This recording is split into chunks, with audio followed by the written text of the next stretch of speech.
Isn't it funny that you are painted as like a right winger? It's hilarious. And I don't think you're a left winger. I don't think you're a right winger. I don't even know. Way more left wing than I'm right wing. But it's funny that like if you asked like, you know, this whole side, the whole left basically thinks you're right. You know what I mean? Like anybody who's like kind of semi-progressive or whatever would think that you are a right winger, right? Because that's how they like depict you in the news on the left, right? Like CNN and all that stuff, right? Well, also, I look like I would be a right winger. I'm bald, I have muscles and tattoos, I bow hunt, and I do cage fighting commentary. You know, right. There's a lot of reasons for sure why you could label me. You fit the stereotype. But how many presidential candidates have you had on this show? Quite a few. Okay, let's name them. Bernie Sanders, Tulsi Gabbard, Andrew Yang, Robert F. Kennedy Jr., Gary Johnson. Is that it? Is that everybody? Well, RFK, Tulsi, and Bernie. Yeah. What Gary they have Johnson's in common? libertarian. Yeah, they're Democrats. They're all Democrats. Yeah. So I just think it's kind of funny that all these people think you're right winger when I haven't all the had people. a single Republican candidate for governor, for president, for anything. But it's fun. I've never heard that you're biased from not having Republicans on your show. No. Do you know what I mean? That's kind of weird that they leave that out. Well, it's just the mainstream media. They don't like other people having influence, and they try to attack them. Yeah. And one of the best ways to marginalize someone or use it as a pejorative is call them far right. They like to call me far right. Yeah. Well, the only thing that I'm right wing about is discipline. I believe in the Second Amendment. I believe in freedom of speech, which is crazy that that's right wing now. Like, so there's so many tenets that used to be of the left that are now attributed to the right, which is crazy. Distrust in the government, like that's all of a sudden it's really changed, right? Yeah. It's weird. It's weird. Distrust of the government used to be left wing. You know, promotion of free speech used to be left wing. But when it comes to like social safety nets and universal health care, basic income, things like that, I'm very left wing. I believe that there's people that are down on their luck and they need to be helped.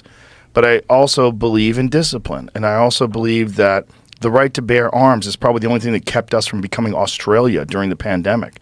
You see what fucking happened to Australia during the pandemic. 100% agree. They were just locking people up that were outside that didn't have their mask over their nose. Yep. I mean, it was bananas. They were locking people up for social media posts. Did you see what happened in Canada? These guys got arrested for a conversation that they were having on a train. No, but Australia and Canada have turned into full China. Yeah, it's Australia, full authoritarian. Like, I've been going to Australia since I was 16 years old. One of my favorite countries in the world.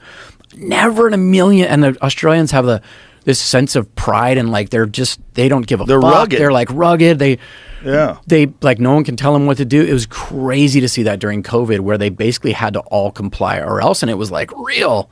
Yeah. They got in so much trouble if they didn't. It was insane. And you're right. That's the biggest difference. Like they thank God. That's really the only difference. And I have a couple Australian friends that said that, like older, really intelligent Australian friends that were like, dude, the most important thing you have in America is the Second Amendment.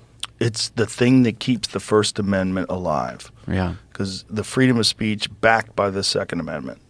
And people don't want to believe that, and they want to point to school shootings. But here's another thing they want to point to when it comes to school shootings. What about the instances of psychotropic drugs that are used by people who turn out to be school shooters? Is there a correlation? Is there a causation? And nobody wants to discuss that. That's another thing that never gets discussed on mainstream media because of the fact that they're all compromised by the pharmaceutical drug companies. There's a huge number of these people that commit these mass atrocities that are on psychiatric drugs. Now, is it because they were already sick, already crazy, and that's what caused them to do that? Perhaps. Is it because a lot of these disassociatives, a lot of these SSRIs, a lot of these different things cause people to think and behave in very bizarre ways? There's no doubt. That it has to. Yeah. There has to be some sort of a connection. The fact that it's not being investigated, that it's not being discussed, and if you bring it up, you're a fucking loon, that to me is crazy. And that's the weirdest thing that the mainstream media has done to try to control a narrative, specifically to protect their interest, because they are being funded by the pharmaceutical drug companies. Yeah. And it's not for the greater good of anybody, including the people that run the pharmaceutical drug companies. Look, there's drugs that they should sell that are great. They produce drugs that save people's lives, that help people. It's not like demonizing the pharmaceutical drug industry. It's not them.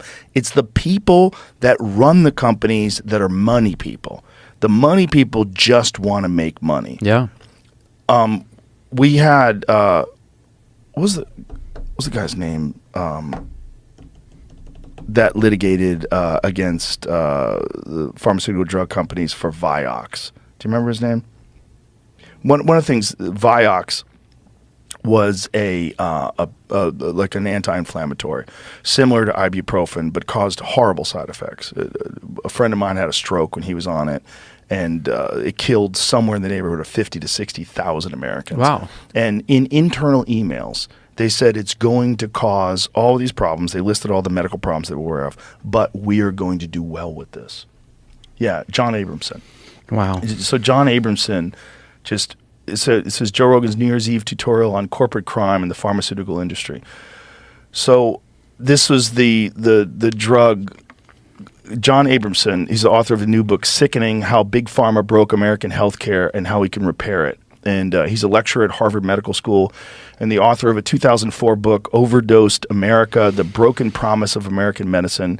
And the way he described their internal conversations about these drugs is absolutely terrifying, because it's the money people, the people that are just looking at their baseline profits, the responsibility they have to their shareholders, and what they need to do to constantly make more money. Their job is to always make more money.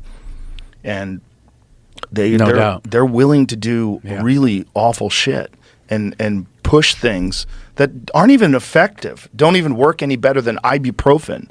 Yeah. And they're willing to push this stuff on people and tell them, hey, you got arthritis? We got a cure. Right. Oh. And I feel like a lot of times when people have mental health issues and they go and seek help, a lot of times they get put on drugs like immediately without other. And nowadays there's a lot of other options.